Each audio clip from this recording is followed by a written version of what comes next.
At 2:17 in the morning, somewhere east of the Strait of Hormuz, a U.S. destroyer's radar picture began to tighten. The contact was small at first. Then another appeared. Then a third. Fast-moving surface tracks, low radar cross-section, closing from the north in the dark water between Iran's coast and the shipping lanes that carry nearly a fifth of the world's traded oil. On the bridge, the watch team did not need dramatic language. They had seen this pattern before. Iranian fast attack craft rarely moved alone. They spread out, accelerated, slowed, changed angles, and forced the warship's combat information center to make decisions in seconds that diplomats might spend weeks trying to avoid. The American ship was not there by accident. It was part of a wider posture. Destroyers, patrol aircraft, surveillance drones, mine countermeasure assets, and possibly a submarine somewhere beyond public tracking, all positioned around the narrowest maritime pressure point on Earth. To the outside world, it looked like another confrontation in a dangerous waterway. A few Iranian boats, a U.S. warship, a warning over radio, a tense incident that ended before anyone fired. But that was only the visible layer. The real story was not whether Tehran's boats came close enough to trigger an American response. The real story was what the encounter revealed about the balance of power inside the strait itself, and why a navy with smaller ships, older hulls, and cheaper weapons can still force the most powerful fleet on Earth into one of the most unforgiving tactical environments in modern warfare. The Strait of Hormuz is not just a maritime corridor. It is a weaponized geography problem. At its narrowest point, the waterway is roughly 21 nautical miles wide, but the actual shipping lanes are far tighter. 2 lanes for commercial traffic, each about 2 miles wide, separated by a buffer zone. That means enormous oil tankers, LNG carriers, U.S. escorts, patrol boats, surveillance aircraft, and Iranian naval forces are all compressed into a battle space where reaction times collapse. A missile launched from the Iranian coast does not need to cross an ocean. A drone does not need to fly for hours. A fast boat does not need to survive for long. In the strait, distance is measured in minutes. That is what terrified Tehran. Not because Iran lacked tools to threaten the strait. Iran has built much of its naval doctrine around doing exactly that. Swarming boats, coastal missiles, naval mines, drones, submarines, and dispersed launch sites are all designed to exploit the same geography. But the incident exposed a deeper question. If the United States had already pushed enough visible combat power into the area to absorb a first shock, suppress the second wave, and keep the corridor open, then Iran's most important threat might no longer be a guaranteed deterrent. It might be a gamble. The American military architecture around Hormuz is not built around a single warship. A destroyer entering the area is only the most visible edge of a larger kill chain. Behind it are airborne sensors, satellite surveillance, signals intelligence, maritime patrol aircraft, logistic ships, and command nodes spread across the Gulf, the Arabian Sea, and bases from Bahrain to Qatar. A modern U.S. guided missile destroyer brings roughly 90 to 96 vertical launch cells, depending on class and configuration. Those cells may hold Standard missiles for air defense, Tomahawks for land attack, ASROC weapons for anti-submarine warfare, and evolved Sea Sparrow missiles for shorter-range defense. Its Aegis combat system can track hundreds of contacts simultaneously, but tracking is not the same as defeating everything. That distinction matters in Hormuz. A destroyer's radar can see deep into the battle space, but the strait punishes every assumption. Iranian boats can hide among commercial traffic. Low-flying drones can exploit clutter. Anti-ship missiles can be fired from mobile launchers positioned along rugged coastline. Mines can be placed before a crisis becomes visible. And every U.S. commander knows that in the first hour of a conflict, the battle may not begin with a clean missile launch. It may begin with confusion. A fishing vessel turns unexpectedly. A drone climbs from inland terrain. A speedboat breaks from a cluster of contacts.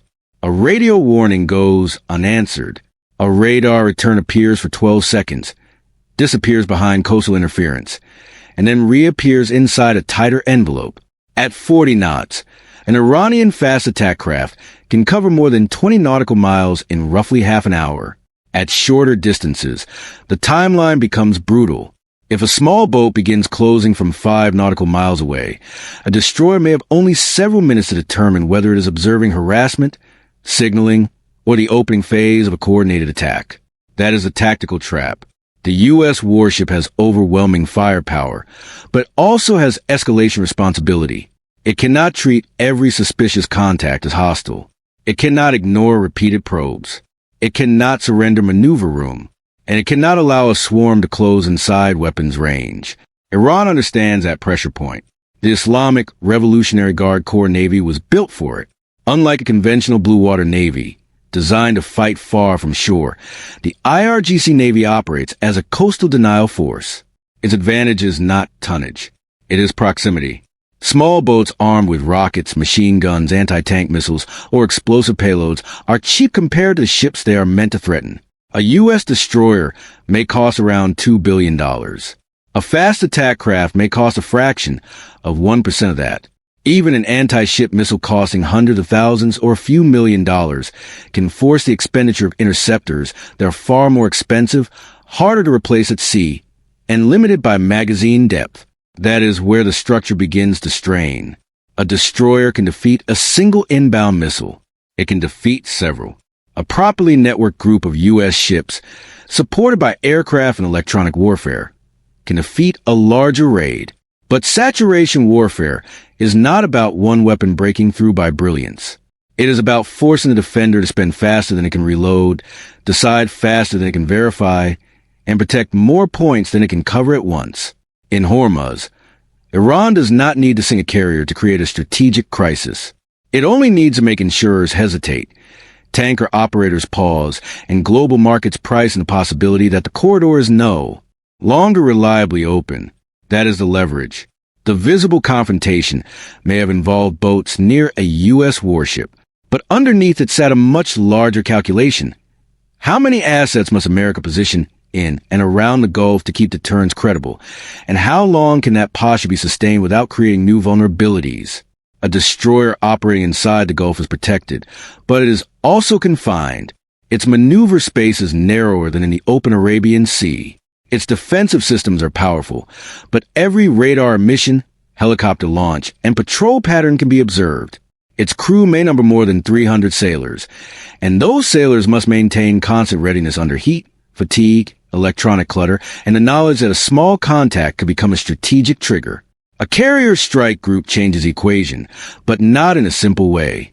A Nimitz or Ford-class carrier brings more than 60 aircraft and immense striking power.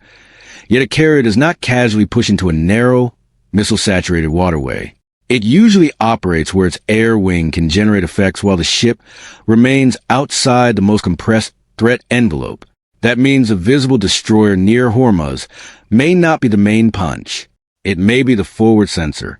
Above the water, P-8A Poseidon maritime patrol aircraft can scan vast areas, track surface contacts, and monitor submarine activity. MQ-9 drones or other surveillance platforms can extend persistence. 2D aircraft, if a carrier air wing is nearby, can provide airborne early warning over hundreds of miles. Satellites can detect unusual movements at ports, missile sites, and airfields. Signals intelligence aircraft can listen for command traffic long before weapons are launched. But every layer has limits. Aircraft need bases, tankers, maintenance, and airspace. Drones can be jammed or shot down.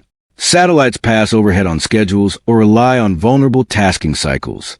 Ships consume missiles, fuel, spare parts, and crew endurance. Mine clearance vessels move slowly. Commercial traffic does not stop being present just because military tension rises. And mines may be the most understated threat in the entire equation. A naval mine is not glamorous. It does not provide the spectacle of a missile launch. But in a choke point, mines can paralyze decision-making. Even the suspicion of mines can force shipping delays, rerouting, inspections, and mine countermeasure operations that move at the speed of caution, not politics. Clearing mines under threat from coastal missiles, drones, and small boats is not a quick mission. It is a campaign. That is why Tehran's naval posture is built as a layered denial system rather than a fleet-on-fleet challenge. Iran's conventional navy has larger ships and submarines, but inside the Gulf, the IRGC Navy often matters more tactically. It can distribute small craft across islands, coves, and coastal facilities.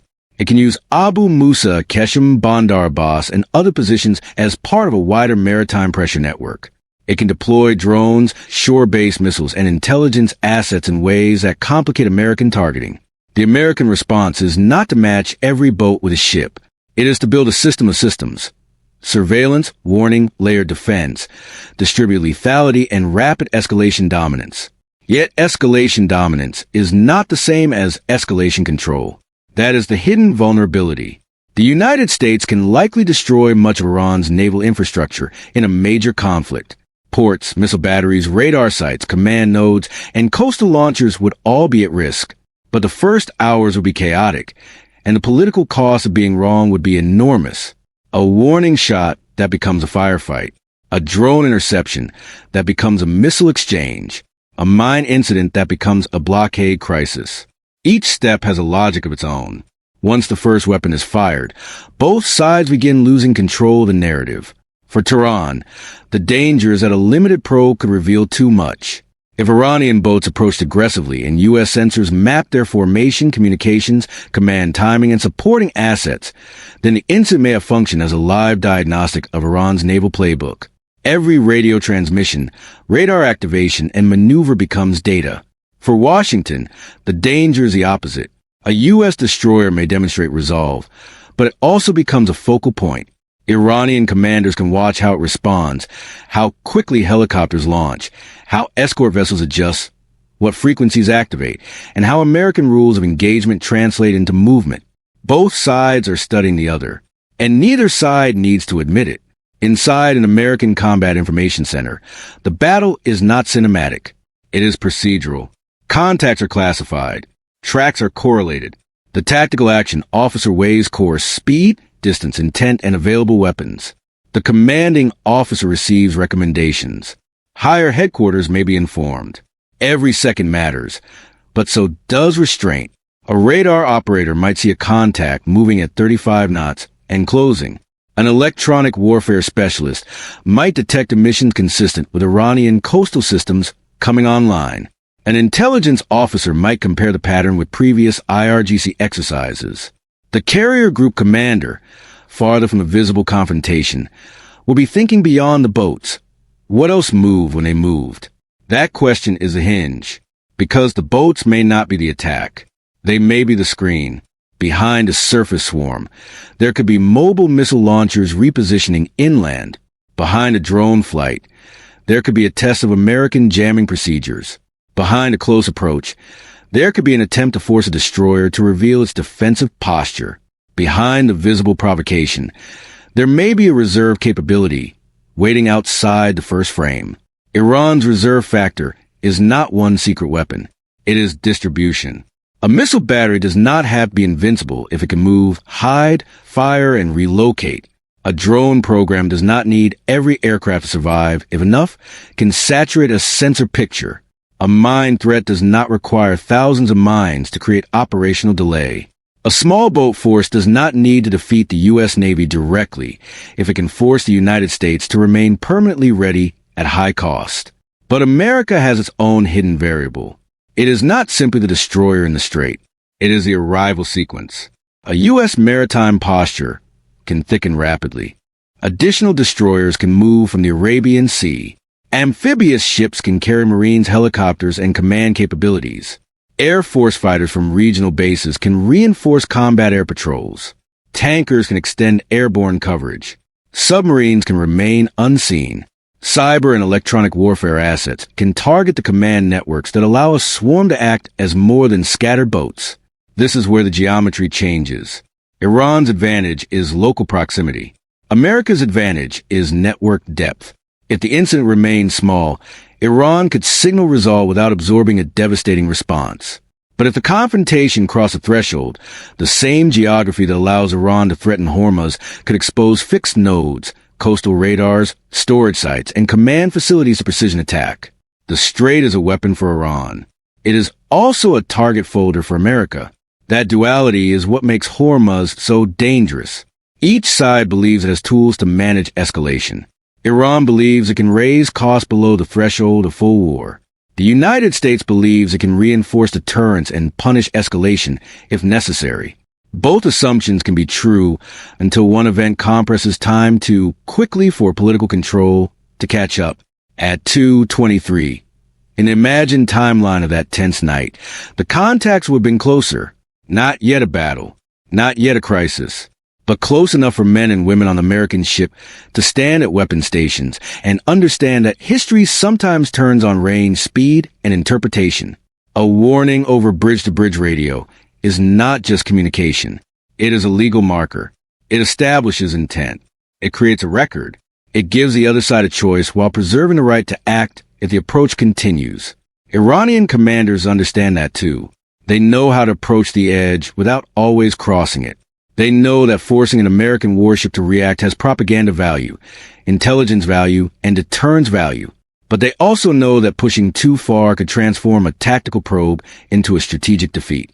That may be what terrified Tehran most. Not the presence of one destroyer, not the possibility of one engagement, but the realization that the United States was not merely reacting to Iranian movement. It was positioning itself to read, absorb, and potentially dismantle the escalation system Iran relies on. The visible layer was a confrontation at sea. The hidden layer was a test of whether Iran could still control the first move.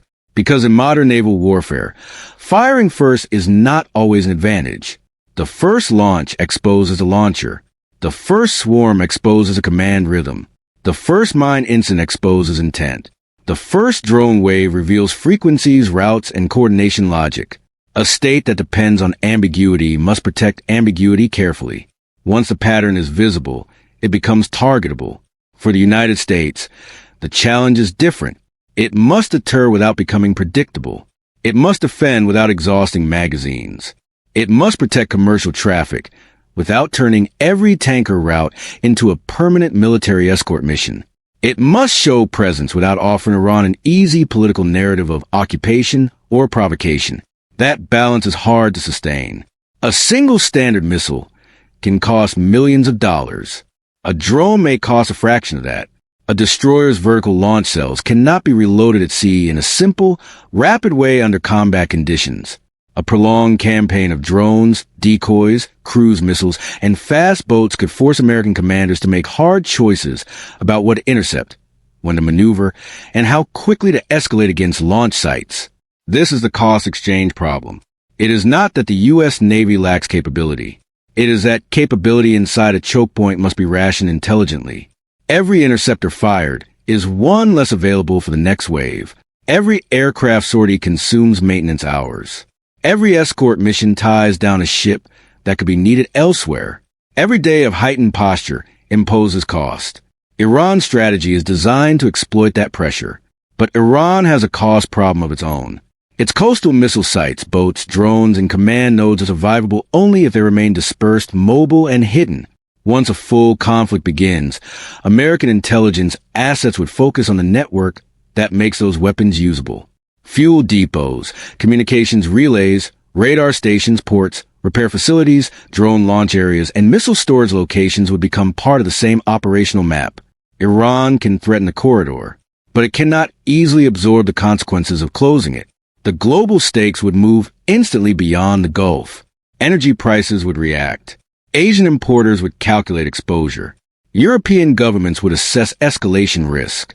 Insurance markets would reprice maritime transit. Gulf states hosting American forces would face pressure from both directions. China, dependent on Gulf energy flows, would watch carefully but avoid inheriting the crisis. Russia would see opportunity in disruption, but risk an uncontrolled escalation. A tactical incident in Hormuz is never only tactical. It is a pressure signal sent through the world economy. That is why the U.S. Navy's presence carries meaning beyond the ships themselves. A destroyer in the strait tells commercial operators that the corridor is still being contested in favor of openness. Patrol aircraft overhead tell Iran that movement is being recorded. Submarines, if present, tell no one anything. And that silence may be the point. The unseen assets matter because they create uncertainty for Tehran. An Iranian commander can count visible ships. He can observe patrol aircraft. He can track public deployments. But he cannot know the full targeting picture. He cannot know what communications have been intercepted. He cannot know whether a mobile launcher has already been geolocated. He cannot know which command node would be struck first if the incident turned into a broader exchange. Deterrence lives inside that uncertainty. At the same time, uncertainty creates risk. If Tehran underestimates American readiness, it may push too far. If Washington overestimates Iranian intent, it may respond too sharply. If a local commander misreads a maneuver, the ladder of escalation can appear before national leaders have fully understood the first rung. This is where the structure can break. The Strait of Hormuz compresses everything: geography, politics, economics, military, timing, and human judgment. A missile that might take an hour to reach a target in another theater may take minutes here. A boat that would be irrelevant in open ocean can become a lethal uncertainty in confined water. A mine that costs little can delay ships worth billions. A drone that would be tactically minor can force strategic decisions if it appears at the wrong time and place. That is the operational reality beneath the incident, not a simple contest between American warships and Iranian boats. A contest between two systems. One system is built on global reach, precision, layered defense, and overwhelming retaliatory capacity. The other is built on proximity, dispersion, ambiguity, and the ability to make a narrow waterway feel strategically unstable. In open water, the balance heavily favors the United States. Inside Hormuz, the balance becomes more complicated. Not equal, but complicated. And in military strategy, complication itself can be a weapon. By the time the Iranian boats turned away, if they turned away, the public story would have been easy to summarize. A tense encounter, a warning, no shots fired, crisis avoided. But the deeper reading is more consequential. The U.S. warships had shown that they were not merely passing through. They were holding a line across a corridor that Iran has spent decades trying to make politically and militarily fragile. Iran's naval forces had shown that they could still create tactical pressure, but they may also have revealed the limits of pressure when the other side is prepared, networked, and waiting for the pattern to emerge. That was the visible layer. The hidden layer was escalation geometry. Who sees first? Who fires first? Who runs out of interceptors first? Who can replace losses faster? Who can control the narrative after the first explosion? Who can keep commercial shipping moving when fear becomes a weapon? Those are the questions that matter. And none of them are answered by a single incident. They remain suspended over the strait every night, every patrol, every time a radar operator watches a small contact separate from the clutter and begin to close. The terrifying part for Tehran was not that American ships were invulnerable. They are not. Every ship is vulnerable under the wrong conditions. The terrifying part was that the United States appeared to understand the game underneath the game. The swarm, the missiles, the mines, the drones, the timing, the ambiguity, and was positioning forces not just to survive the first move, but to make that first move costly. For Washington, the warning was just as clear. Deterrence in Hormuz is never permanent. It must be renewed every hour. It depends on readiness, discipline, intelligence, logistics, and restraint. A warship can dominate its immediate battle space and still operate inside a strategic environment where one mistake can reshape markets, alliances, and military plans across continents. That is why the Strait of Hormuz remains one of the most dangerous waterways on Earth. Not because war is inevitable, because the machinery for escalation is already there. The boats are there. The missiles are there. The mines can be there before anyone knows. The aircraft are overhead. The radars are watching. The commanders are calculating. And behind every visible movement sits another layer that neither side fully reveals. What people saw was a confrontation. What mattered was the architecture underneath it. And in the Strait of Hormuz, the most important force is not always a ship you can see on the surface. It is what arrives next. If this kind of strategic breakdown is worth your time, subscribe, like the video, and watch the next analysis. Because the next crisis may not begin with a missile launch. It may begin with a radar contact, moving quietly through the dark.